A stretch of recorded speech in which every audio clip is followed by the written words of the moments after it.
Bonjour Église, j'espère que vous allez tous bien ce matin. On est heureux de vous retrouver pour ce nouveau live. Et pour nous encourager, n'hésitez pas à liker, vous abonner sur toutes nos pages et nos réseaux sociaux. Allez, on lance la louange directement. God bless you!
Majestueux, je n'ai qu'un désir, roi majestueux,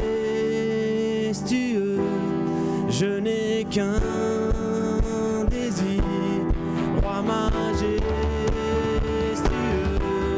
je n'ai qu'un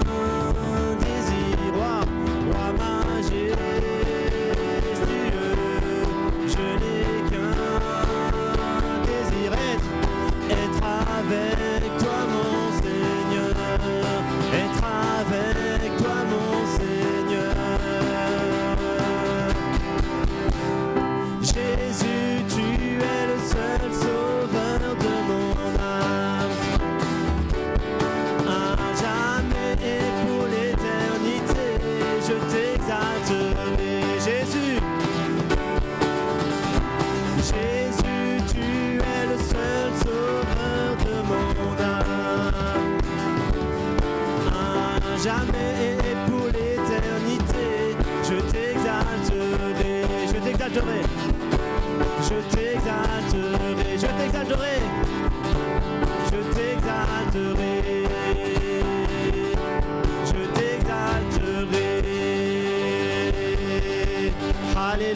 Jésus. Jésus, le seul sauveur de mon âme. Amen. Église, est-ce que vous êtes dans la joie ce matin? Amen. Alléluia. Non, je suis dans la joie. Non, on est dans la joie ce matin. Parce que Jésus nous a sauvés à la croix. Parce que Jésus, son nom est grand. Alléluia. Son nom est majestueux et nous voulons le chanter ce matin. Amen.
Aucun autre Dieu n'a vaincu la mort que Jésus-Christ le ressuscité. Nous l'élevons plus haut. En son nom tout genou fléchit, en son nom tout homme est sauvé. Nous invoquons son nom, Jésus, Jésus, Jésus, Jésus. Oh, oh, Jésus, Jésus, Jésus, Jésus, Jésus. Oh, oh, Jésus, Jésus, Jésus. Oh, Jésus, Jésus, Jésus. Jésus, Jésus, le nom de Jésus, Jésus, le nom de Jésus, plus haut que tous les noms, roi des rois, aucun nom n'est comme le sien, le nom de Jésus, plus haut que tous les noms, Alpha, Oméga, aucun nom n'est comme le sien.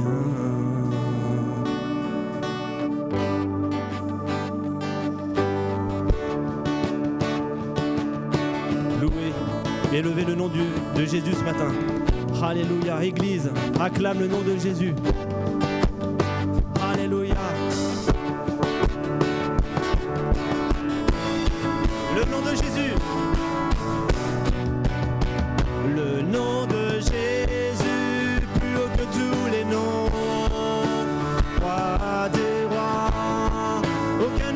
comme le sien. Le nom de Jésus, plus haut que tous les noms. Alpha, Oméga, aucun nom n'est comme le sien. Le nom de Jésus, plus haut que tous les noms. Roi des rois, aucun nom n'est comme le sien. Oh Jésus.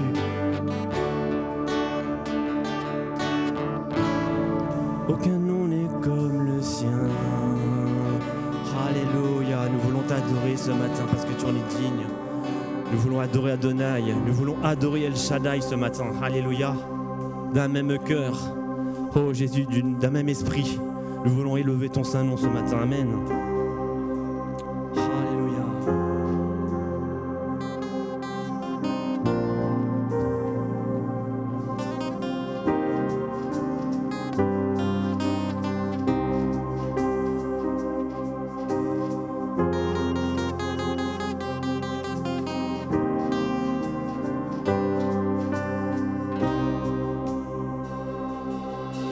Nous adorons Adonai, nous adorons El Shaddai, nous élevons ton grand nom, nous te louons, Seigneur, nous adorons Adonai, nous adorons Adonai, nous adorons El Shaddai, nous élevons ton grand nom, nous te louons, Seigneur, d'un même cœur pour le Seigneur, le Créateur du vrai bonheur. Tu es glorieux, mon roi. Tu fais de moi ton serviteur. Père, je veux que ma joie demeure, car c'est en toi que je veux être éternellement. Nous adorons Adonai. Nous adorons El Shaddai. Nous élevons ton grand nom. Nous te louons, Seigneur, d'un même cœur pour le Seigneur, le Créateur du vrai bonheur.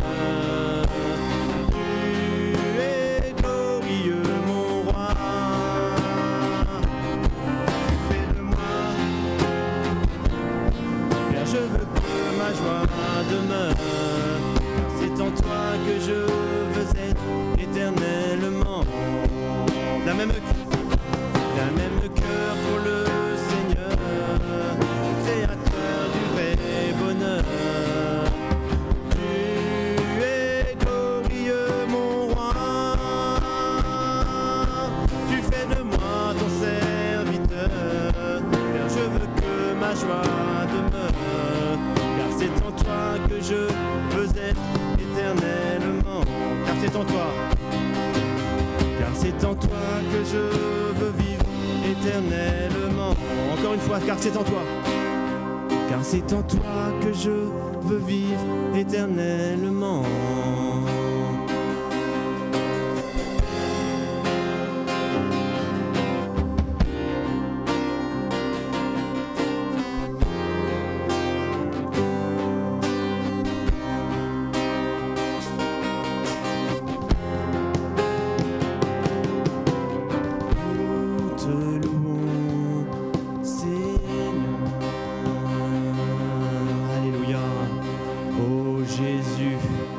Alléluia. Merci. Merci pour ta parole. Alléluia. Merci. Alléluia.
Gloire à Dieu. Merci encore à Fabrice et tous les musiciens pour ce moment de grande qualité.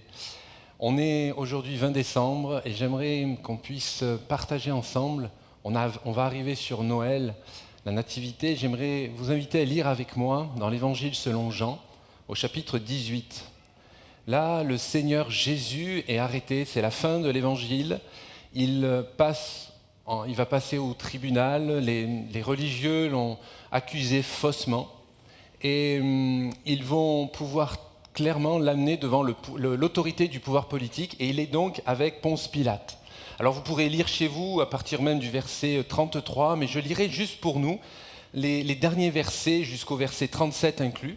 Et Jésus va être questionné par Ponce Pilate. Et au verset 36, verset 35, on peut lire « Pilate répondit, suis-je un juif, moi ? Ta nation et les chefs des prêtres t'ont livré à moi, qu'as-tu fait ?» Il le questionne. Jésus va lui répondre « Mon royaume n'est pas de ce monde. Si mon royaume était de ce monde, mes serviteurs auraient combattu pour moi afin que je ne sois pas livré aux Juifs. Mais en réalité, mon royaume n'est pas d'ici-bas. » Pilate va lui répondre au verset 37 « Tu es donc roi ?» Point d'interrogation. Jésus va lui répondre « Tu le dis, je suis roi. Si je suis né et si je suis venu dans le monde, c'est pour rendre témoignage à la vérité. Toute personne qui est de la vérité écoute ma voix. » Ce matin, j'aimerais partager sur cette expression de Jésus-Christ. Et nous sommes à l'approche de Noël, comme je vous disais, et je sais qu'il est de bon ton, traditionnellement, d'avoir un enseignement sur la naissance de Jésus, sur cela. Mais à la fin de son existence terrestre, Jésus va rappeler quelle est sa mission, sa vocation personnel et surtout spirituel. Il nous le déclare, je suis venu, toute personne qui est de la vérité, écoute ma voix. Le titre de ce partage ce matin, aujourd'hui, vous qui écoutez, et comme nos jeunes femmes nous l'ont rappelé en introduction, Elinor et Ophélie, et je les en remercie. J'espère que quand vous avez pu voir cela sur le chat, vous avez pu dire, super les filles, on souhaite que vous continuiez chaque culte, que vous puissiez présenter cela. Moi, je suis d'accord et je fais 2 pouces à la fois. Amen. Mais je suis le seul à le dire, c'est pas grave.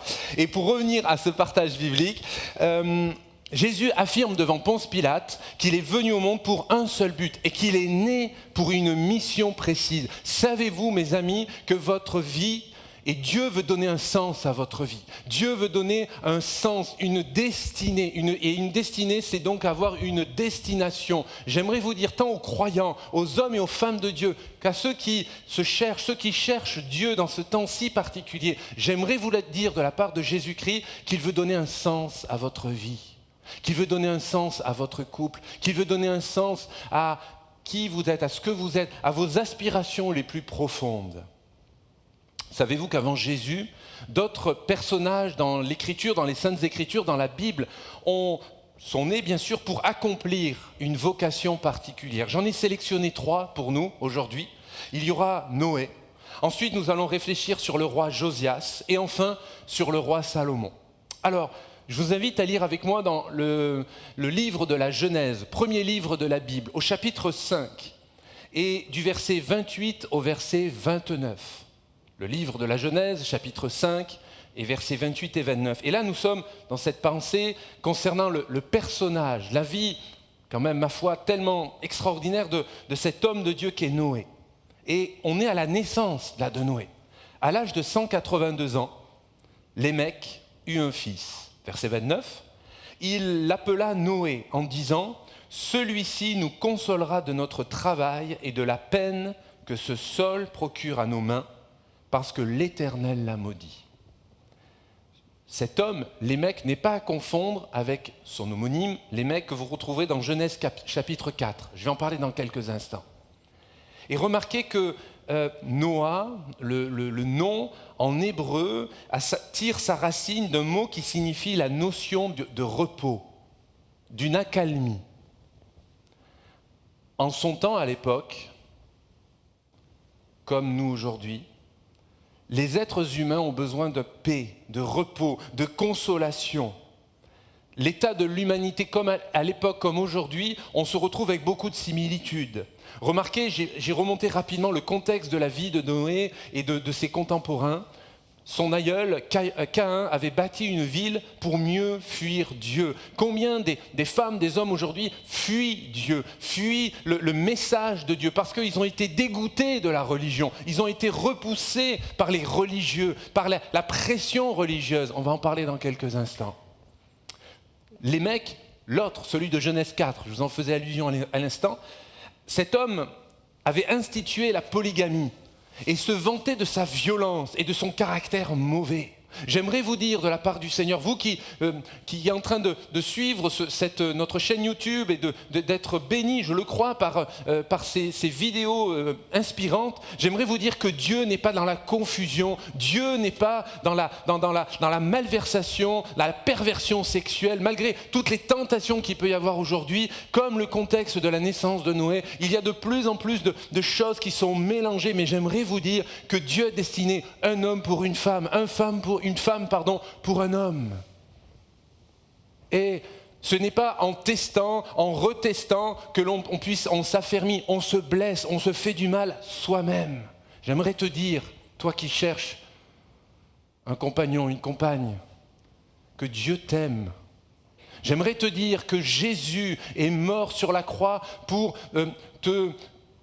seulement, comme je le disais en introduction, te donner un sens à ta vie, mais bien plus que aussi même dans ton intimité, et j'irais même dans ta sexualité, Dieu puisse être au centre, être honoré dans cela. Bien souvent dans notre culture, je ne veux choquer personne, mais ma foi, je suis convaincu de cela, que dans notre culture judéo-chrétienne, on a scindé nos vies. Le religieux, c'est le dimanche matin, la vie professionnelle, il y a la vie de l'éducation des enfants ou petits-enfants, et l'intimité du couple. Mais j'aimerais vous dire que l'homme que je suis un homme, je suis un homme marié, je suis un homme, un papa, et je suis aussi serviteur de Dieu. Et je suis le même bonhomme. Et cet homme a différentes facettes, comme vous avez différentes facettes. Et on le voit dans ce contexte que Noé est né dans un contexte de grande profusion et de perversion, de péché. Noé naquit avec la vocation de procurer du repos et de la consolation. À combien le Seigneur Jésus-Christ est venu sur terre, pas seulement pour que tu ailles bien dans ta vie, mais que tu sois réconcilié avec Dieu le Père. La Bible déclare qu'il n'y a qu'un seul médiateur entre Dieu et les êtres humains, les femmes et les hommes que nous sommes, à savoir Jésus-Christ. Et il veut encore aujourd'hui t'accorder son repos, t'accorder sa paix, te transmettre cette grâce particulière. Jésus est né pour apporter aux hommes la paix et le repos, en les débarrassant, en cassant l'ordonnance de condamnation qui est sur ta vie, cher ami. Il est écrit, nous l'avons lu, il est celui-ci, nous consolera de nos fatigues, de nos peines. À combien plus forte raison le Seigneur Jésus est bien plus que Noé. Il est le sauveur de ton âme. Il est le prince de paix, le prince de la paix. Quand il est né, les anges glorieux ont pu chanter, ont pu transcender ce message de l'évangile de paix sur terre pour les hommes de bonne volonté. Je souhaite que ceux qui écoutaient ce message ce matin, aujourd'hui, dans les mois et les années à venir, vous puissiez être des femmes, des hommes de bonne volonté. Recevez le message d'amour de Jésus. Amen. Noé. Le deuxième personnage, nous le trouvons dans le premier livre des rois, toujours dans l'Ancien Testament, au chapitre 13 et les premiers versets de ce chapitre. Il est fait mention de la naissance d'un enfant, bien sûr, qui deviendra un jour le prophète Josias, le roi Josias.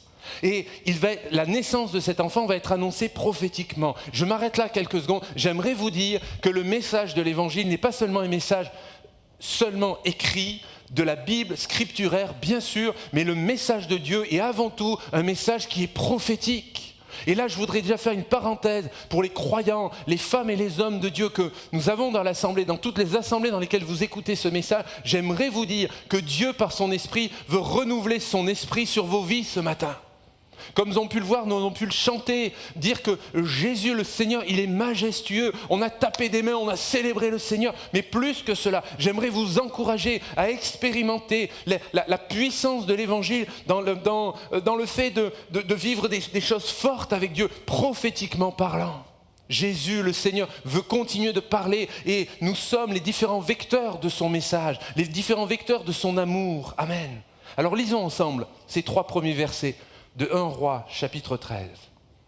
Or, un homme de Dieu arriva de Juda à Béthel sur l'ordre de l'Éternel, pendant que Jéroboam se tenait près de l'autel pour brûler des parfums.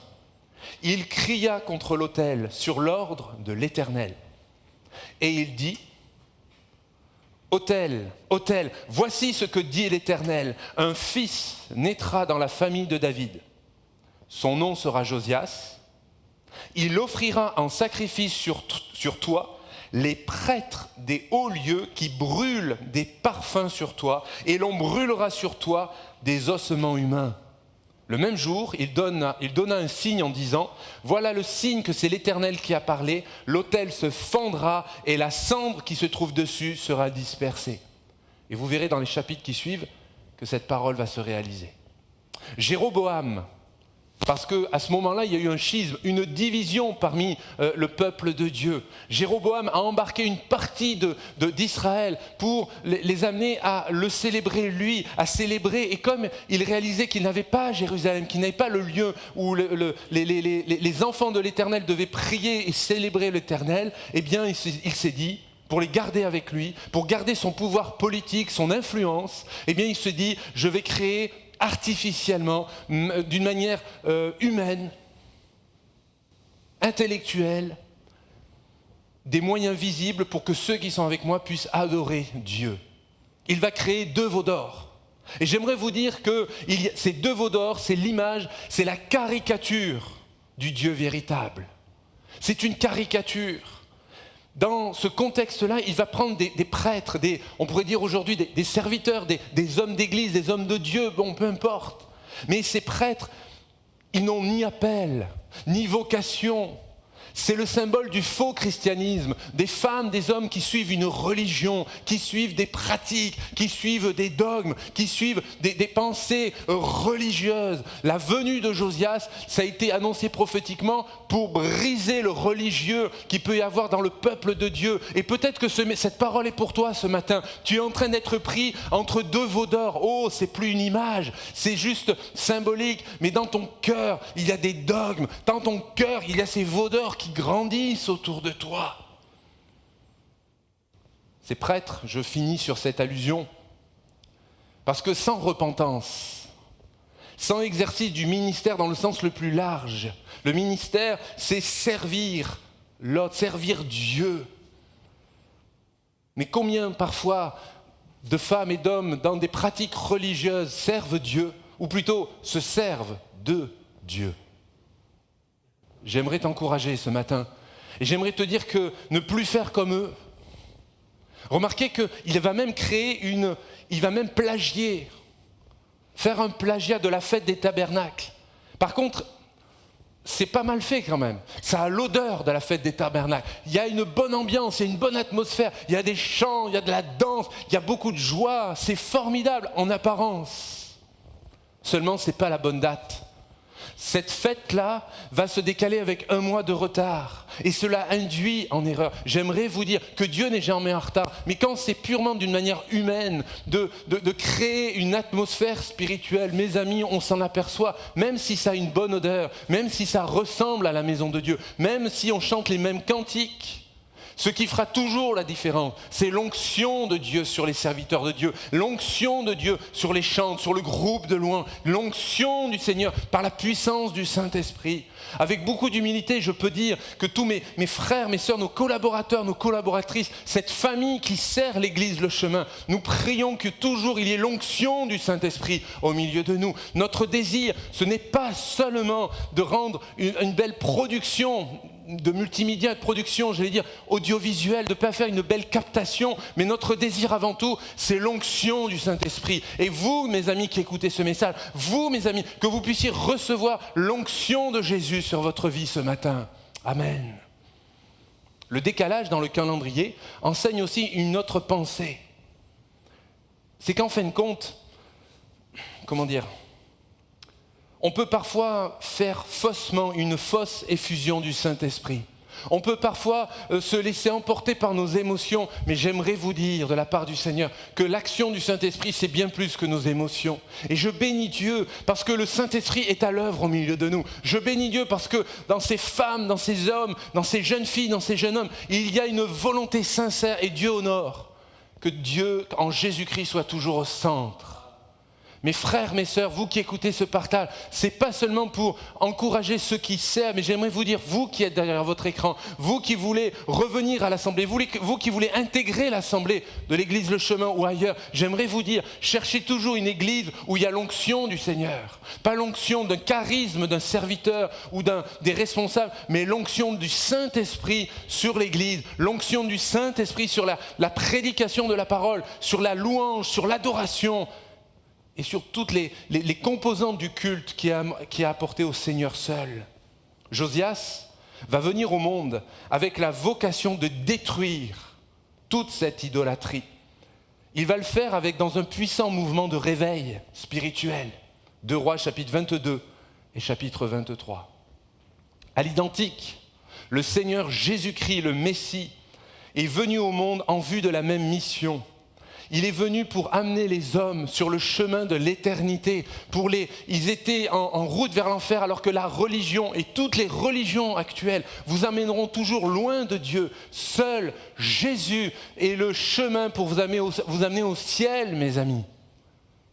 Aujourd'hui, ce matin, ce soir, le nom de Josias signifie littéralement « l'Éternel guérit ». Et bien sûr qu'on pourrait prendre ce sens en se disant mais c'est la guérison physique, c'est la guérison de la maladie, c'est vrai. Mais moi je veux le garder sous cet angle-là. Je crois que ce matin, Dieu veut guérir par son esprit les religieux au milieu de nous, les mentalités religieuses au milieu de nous, ceux qui sont sclérosés par malheureusement une certaine puissance religieuse. Plus qu'une religion, je vous proclame la relation avec Jésus-Christ par le Saint-Esprit. Amen. Noé, Josias, et le troisième et dernier personnage, très courtement, Salomon. Nous lisons dans 1 Chronique, chapitre 22, et du verset 9 au verset 11 inclus. Et cela annonce prophétiquement la naissance de Salomon. Alors je lis pour nous, verset 9. « Tu auras un fils qui sera un homme de repos, et à qui je donnerai du repos en le délivrant de tous les hommes qui l'environneront. Salomon, voilà son nom. Et je ferai venir la paix et la tranquillité sur Israël pendant sa vie. » Verset 10, « Ce sera lui qui construira une maison pour mon nom. Il sera pour moi un fils et je serai pour lui un père. » Je m'arrêterai là. Et vous pourrez lire l'ensemble. Remarquez premièrement, comme tout à l'heure, c'est une annonce qui est prophétique. Deuxièmement, vous remarquez que c'est quand même le Seigneur qui inspire le choix du prénom. Alors peut-être que pour des couples qui nous écoutent, vous qui peut-être achetez des livres pour savoir quel est le futur prénom d'un de vos enfants, j'aimerais vous dire aussi, priez Dieu de vous inspirer dans le choix du prénom. Parce qu'il y a une signification derrière tout ça. Ensuite, par rapport à Salomon, Salomon naquit pour bâtir le temple que son père avait eu à cœur d'ériger. Nous remarquons là plusieurs aspects. Premièrement, on peut recevoir une vision pour votre vie, pour votre foyer, pour l'église locale, mais n'oublions jamais qu'il y a ceux qui ont la vision et ceux qui vont rentrer dans la vision. Il y a ceux qui ont vu le pays de Canaan de loin et il y a ceux qui sont rentrés littéralement dans le pays de Canaan. Et je crois que, n'oublions jamais qu'il y a des défricheurs, mais il y a aussi des gens, tôt ou tard, des gens qui rentreront dans notre travail, des personnes qui rentreront dans notre service, des gens qui rentreront à votre suite. La vraie question, êtes-vous certains qu'il y a des frères, des sœurs? Est-ce que vous êtes des femmes et des hommes spirituels qui levez des hommes et derrière vous? Ou est-ce que dans votre conception du service ou dans votre conception de l'œuvre de Dieu, dans votre vie, vous vous dites « après moi, ce sera le désert ». J'ose croire, et c'est ma prière tous les jours, que au travers de notre service du ministère pastoral, qu'il y ait un grand nombre de femmes, d'hommes et d'enfants qui se lèvent pour servir Dieu.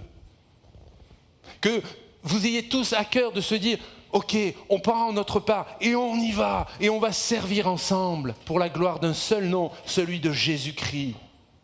Salomon est né pour bâtir un temple. Alors que c'est David, son père, qui lui a combattu toutes les guerres. Alors que peut-être d'un point de vue humain, on pourrait se dire, Salomon, il n'a pas fait grand-chose quand même. Tu comprends quand même, Joël? Le gars, son père a combattu à mort et lui, il profite. Oui, mais lui, il a dû construire. Il y avait une aussi grande responsabilité. Ne nous comparons pas. Ne comparez pas votre ministère, votre appel à celui des autres. Dieu, savez-vous que Dieu sait ce qu'il fait? Et heureusement qu'il n'a pas mis David après Salomon ou Salomon avant David. Dieu est ordonné. Dieu sait ce qu'il fait. Amen. Ensuite, savez-vous bien sûr que Jésus est venu, pas seulement pour construire des temples, mais pour construire ta vie, pour bâtir des vies. Nous sommes des serviteurs et des servantes de Dieu. Je suis un homme qui proclame l'évangile et le but ultime de ma vie, c'est de bâtir, de voir que Dieu puisse bâtir des vies, bâtir votre vie, bâtissez votre vie sur Jésus-Christ, bâtissez votre vie sur le Saint-Esprit, bâtissez votre vie sur les fondements glorieux de la parole de Dieu. Construire des vies, construire un temple. Et savez-vous que quand Dieu construit des vies, il invite chacun d'entre nous à construire le temple. Quand nous enregistrons, nous faisons les captations de nos cultes, nous aimons à chaque fois prier ensemble, louer Dieu et proclamer que Dieu est le seul qui est honoré au travers de nos célébrations, et c'est une réalité. Et nous voudrions aussi vous remercier, c'est la fin de l'année, en tant que le pasteur de notre assemblée, je peux déjà, et avec beaucoup de simplicité, remercier tous nos généreux donateurs qui, depuis des années, bénissent l'œuvre et le ministère de l'Église locale. On ne donne pas à un homme, on ne donne pas à un conseil d'administration, nous donnons à Dieu, à l'œuvre de Dieu. En disant ça, j'ouvre une parenthèse, et je sais qu'il y a au milieu de nous des femmes, des hommes, des jeunes, même des enfants, qui aimeraient donner, mais qui n'ont pas d'argent. Mais savez-vous qu'on peut tellement donner différemment pour l'œuvre de Dieu? Soyez encouragés. Par contre, je m'adresse à ceux qui, par la grâce de Dieu, ont des moyens pour donner. Ceux qui sont bénis par Dieu pour être plus généreux encore, davantage généreux, alors que d'autres aimeraient tellement, mais qui ne peuvent pas à cause du chômage, des stages, et ce contexte n'y s'y plaît pas. Oui, Jésus veut bâtir des vies, mais il veut aussi que nous puissions faire lever des ministères à plein temps. Dieu veut également, j'en suis convaincu, que le temple, le lieu de culte, soit pour la gloire de Jésus. Je leur ai dit, je bénis Dieu pour toutes les décennies passées, et je veux bénir Dieu par avance, et proclamer des paroles prophétiques, et croire que tant que Jésus ne sera pas revenu sur terre, l'église, le chemin, le temple qui est encore à la rue du Raisin, puisse rayonner davantage. Si vous êtes d'accord avec moi. Tout à l'heure, quand nous allons prier dans quelques instants, je vais inviter le groupe de louanges tout à l'heure à revenir. Eh bien, j'aimerais aussi vous inviter à prier et à vous dire, d'une manière très pratique, peut-être que Dieu peut vous inspirer une offrande supplémentaire pour l'église locale, une offrande dirigée, au-delà de votre dîme, de dire, c'est Noël, je veux apporter encore un cadeau, non pas à un homme, non pas à Cédric, non pas à telle ou telle personne, mais vraiment pour l'œuvre de Dieu. Savez-vous que Dieu honore les pas de foi? Savez-vous que Dieu honore quand nous le faisons à chaque fois pleinement d'une manière spirituelle? Jésus est né pour construire des vies, mais aussi pour bâtir des temples, pas l'un au détriment des autres, mais nous avons besoin qu'il y ait des femmes, des hommes qui soient encouragés dans leur vie pour que les autres soient bénis, pour que l'ensemble du corps de Christ, et bien plus les dizaines de familles que nous touchons, les étudiants que Nova Jeunesse puisse tenir, nous avons besoin qu'ensemble, qu'il n'y ait pas seulement une belle expression qu'il y a dans nos églises, c'est de dire « Sois béni Joël, que Dieu te bénisse », mais sois béni Joël. Sois béni Daniel, sois béni tous les jeunes du groupe Nova Jeunesse, de tout ce qui est fait. Mais ma main d'association, je verse mon chèque, je donne, parce que nous avons une vraie aspiration pour que les Rochelais, tout le Nord Charente-Maritime, ne soient pas impactés par un homme, mais soient impactés par le message de l'Évangile. Mes frères, mes sœurs, investissons pour le royaume de Dieu. Nous n'y perdrons jamais. Noé, Josias et Salomon, nés pour bâtir. Ma conclusion sera cette référence dans le livre de Job, au chapitre 5 et au verset 7. Il est écrit, l'homme et l'être humain bien sûr, l'homme est né pour souffrir comme l'étincelle pour voler. Alors vous me direz quand même, Cédric, pour un message qui précède Noël, termine en conclusion nous rappelant qu'on est né pour souffrir. J'aimerais vous dire que qu'on soit chrétien ou non, la maladie frappera, le deuil vous frappera, l'injustice va vous frapper. Mais ce qui fera la différence, si vous êtes en Christ ou si vous ne l'êtes pas, ou si vous ne l'êtes plus. Pour que les raisons citées juste auparavant puissent s'accomplir, et je vous le rappelle très courtement, Noé, il est né pour donner du repos. Josias est né pour détruire l'idolâtrie, guérir les cœurs religieux. Salomon est né pour bâtir. Jésus est né pour tout cela et bien plus encore. En hébreu, savez-vous qu'en hébreu, le mot étincelle signifie littéralement fils de la flamme. Une étincelle, c'est un fils, une fille de la flamme. Je trouve que c'est une belle expression. Et je pense que particulièrement cette parole concerne Jésus-Christ. Cette flamme, mes amis, c'est celle où à la fois de l'amour et de la justice de Dieu.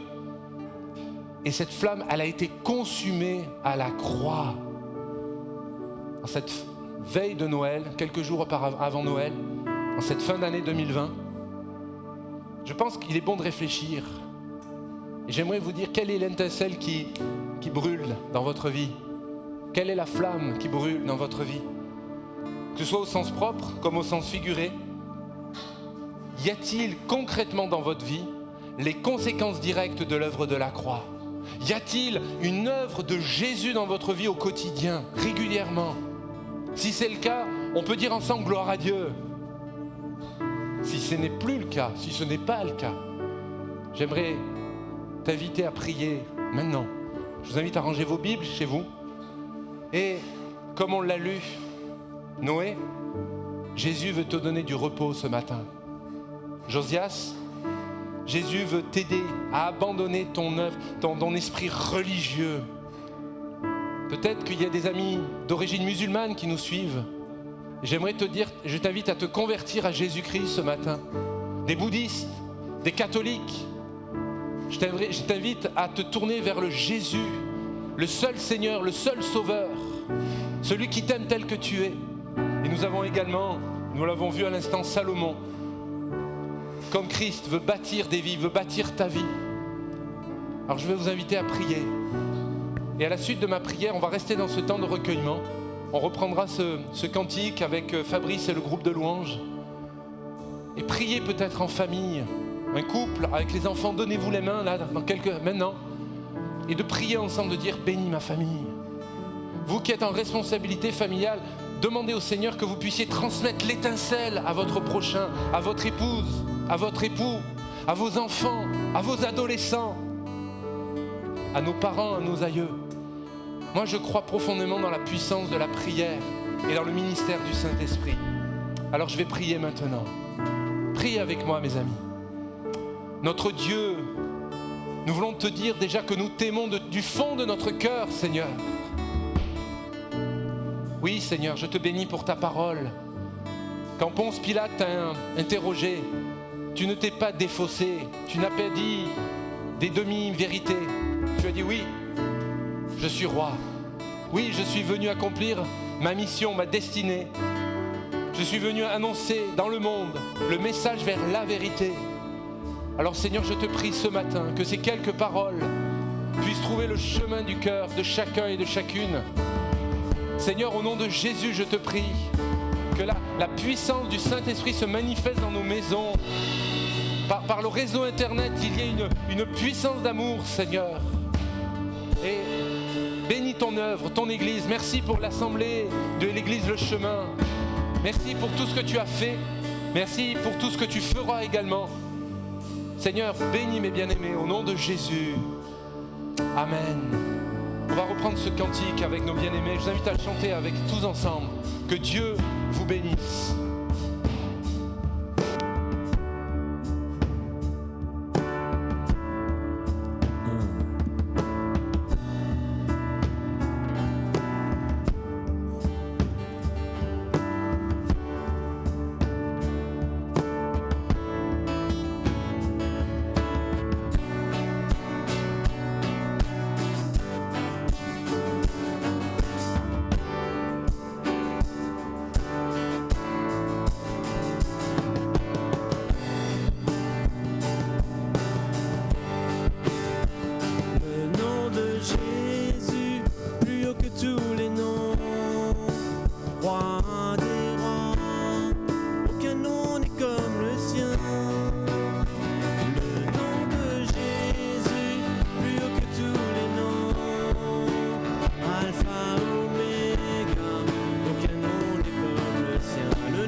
Alpha, Oméga, aucun nom n'est comme le sien.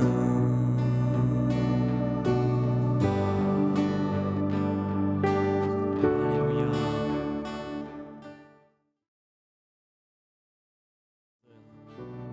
Amen.